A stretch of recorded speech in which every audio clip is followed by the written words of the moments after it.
مجھے خوشی یہ ہوتی ہے کہ جو ہم کہتے جا رہے تھے کہ پاکستان پچھلے 2 سال میں جس طرح کی ترقی کر رہا تھا، جس طرح کی اس کی جو گروتھ ریٹ ہے، یعنی جو یہ ثابت کرتا ہے کہ ملک میں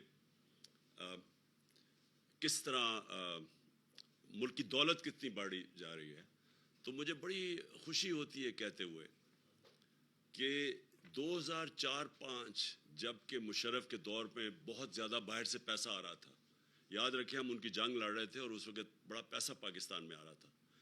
یہ اس دور سب سے 2 سال وہ گزرے ہیں جب سب سے زیادہ ترقی ہوئی ہے.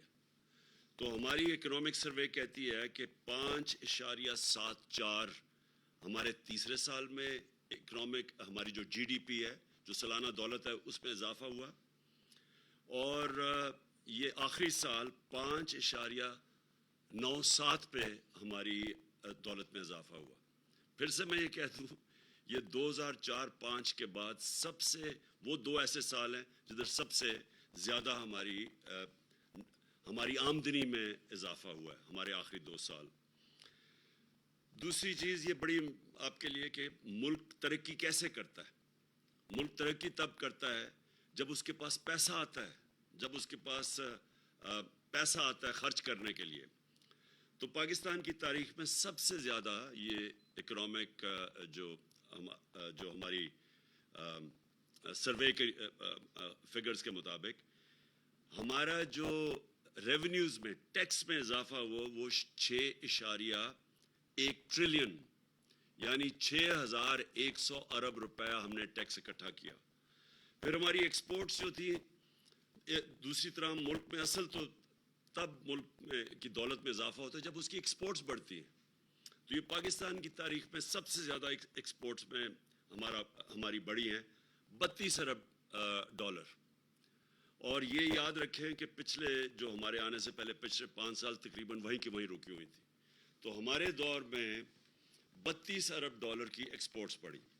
پھر ریمیٹنسز جو اوورسیز پاکستانی پیسہ بھیجتے ہیں، وہ پاکستان کی تاریخ میں سب سے زیادہ اضافہ ہوا، اور جو ریکارڈ ہوئی وہ تھی 31 ارب ڈالر.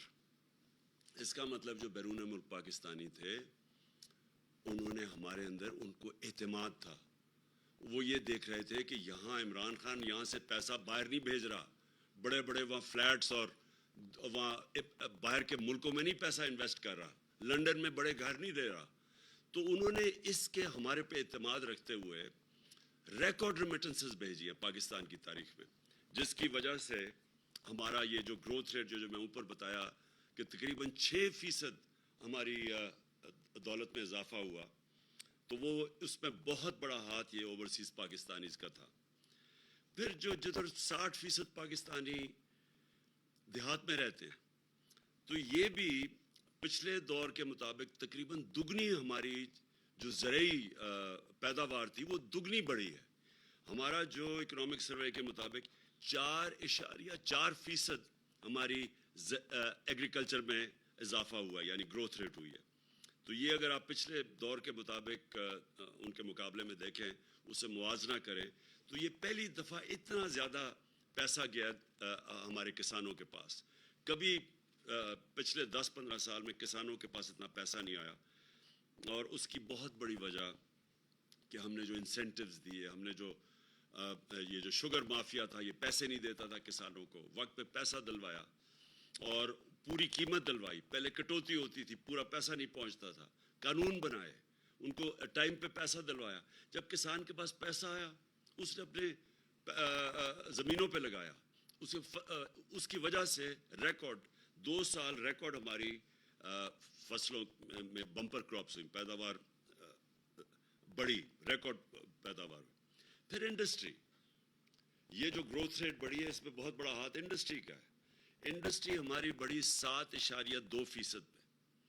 اور جو لارج سکیل مینوفیکچرنگ ہے جس میں دولت میں بھی زیادہ اضافہ ملک میں ہوتا ہے اور جس جو روزگار بھی دیتا ہے، وہ لارج سکیل مینوفیکچر 10.4% اس پہ گروتھ ریٹ ہوئی. اور یہ بڑی دیر کے بعد انڈسٹری ہماری ریوائیو ہوئی. آپ کو پتہ ہونا چاہیے کہ جب ہم آئے تھے تو فیصل آباد میں ٹیکسٹائل انڈسٹری بند ہو رہی تھی. اپنی فیکٹریوں کو وہ ریل اسٹیٹ ہاؤسنگ پروجیکٹس بنا رہے تھے جب ہم آئے تھے, اور ٹیکسٹائل کی ریکارڈ ایکسپورٹس ہوئی. پھر جو سروسز سیکٹر ہے اس میں 6.2% پہ اضافہ ہوا. اور جب کہتے ہیں کہ جنہوں نے بہت بڑے قرضے لے لیے, ملک کو قرضوں میں ڈبو دیا, یہ میں آپ کو اب فگرز بتاتا ہوں کہ ہمارا جو debt G D P ratio ہے, جو نون لیگ چھوڑ کے گئی تھی 64% پہ, 64% پہ, وہی ہم نے مینٹین کیا.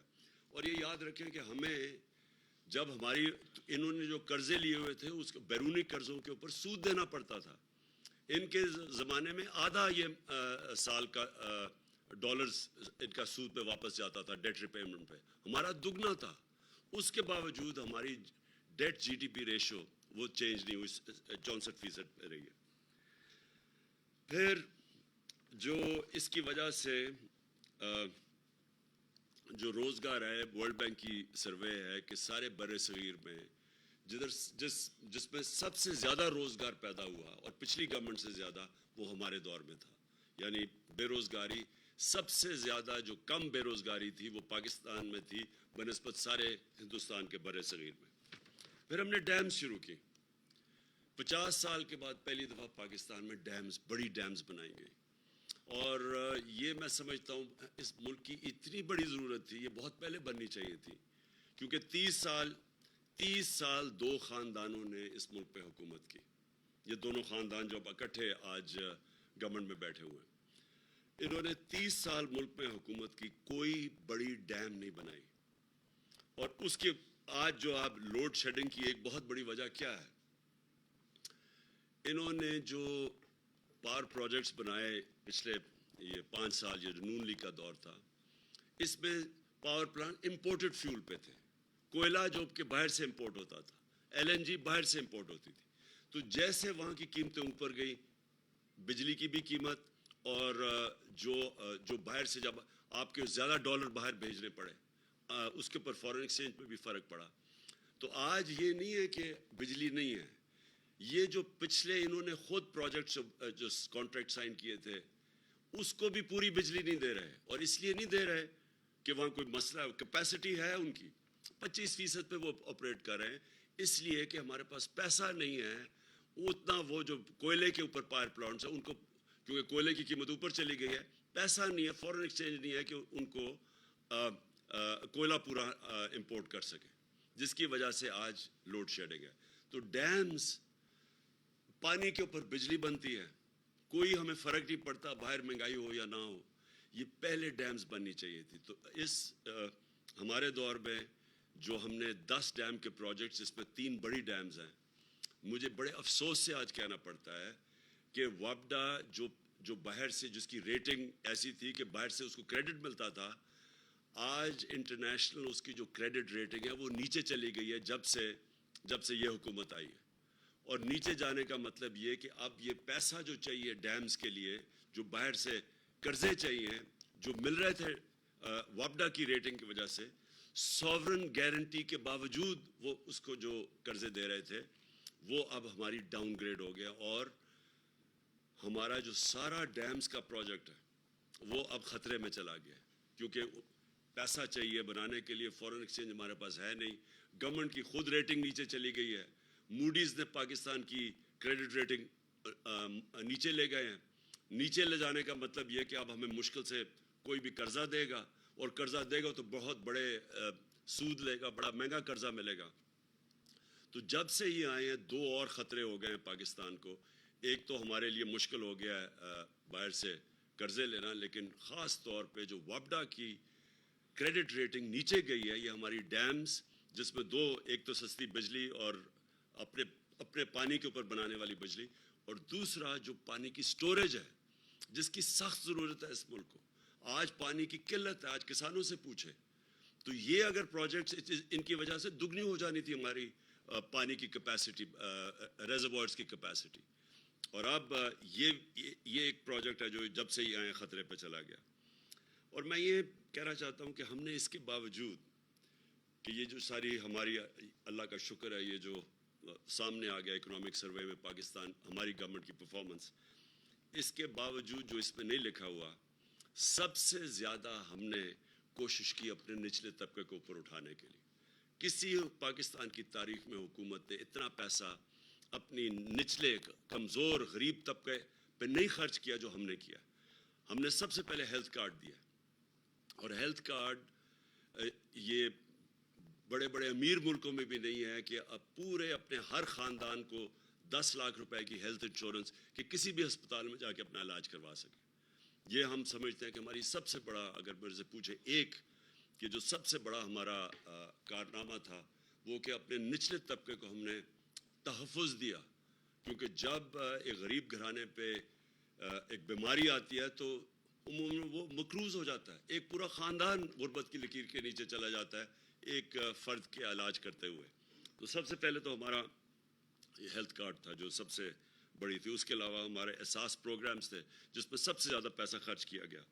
پھر ہمارا کامیاب پاکستان پروگرام تھا جس میں ہم نے تقریباً 1200 ارب روپے کے قرضے رکھے ہوئے تھے، جس میں ہم نے اپنے بینکوں کے ساتھ جو ڈیل کی ہوئی تھی، ہم نے 1200 ارب روپے کی کہ اپنے نچلے طبقے کے لوگوں کو جو سب سے نیچے ہیں ان کے خاندانوں کو روز ہم نے پیسے دینے تھے سود کے بغیر، قرضے دینے تھے اپنی دکانیں کھولنے کے لیے، کسانوں کو تاکہ اپنی زمین پہ لگا سکیں، گھر سود کے بغیر ان کو ہم نے قرضے دینے تھے تاکہ وہ اپنے گھر بنا سکیں.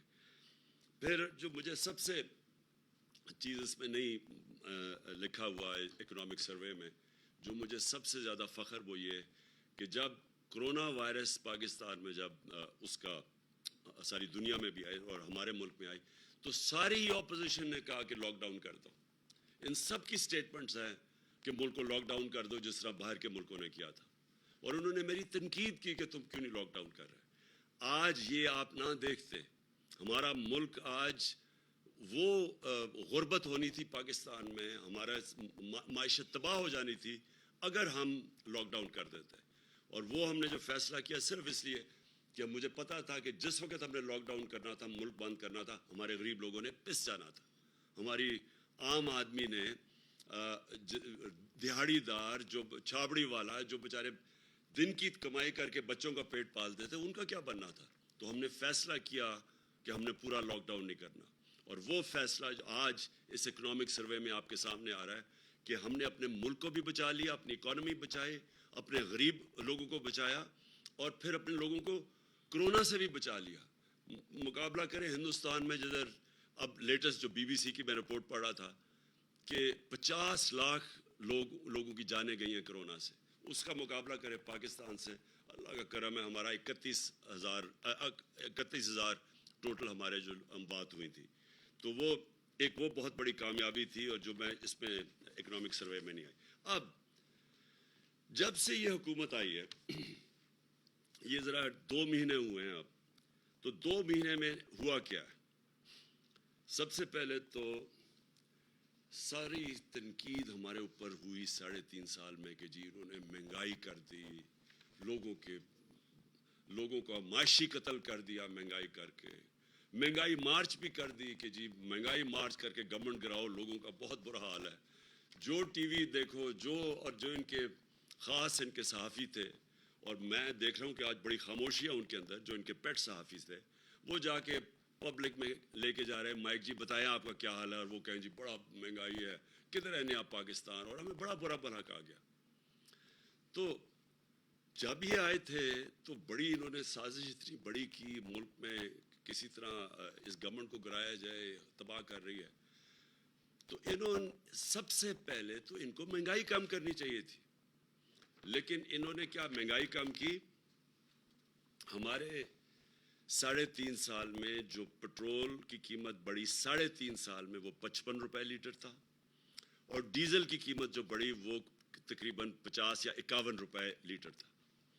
انہوں نے آتے ساتھ ہی پچھلے 10 دنوں میں 60 روپے لیٹر پٹرول کی قیمت بڑھائی اور 60 روپے لیٹر ڈیزل کی قیمت بڑھائی.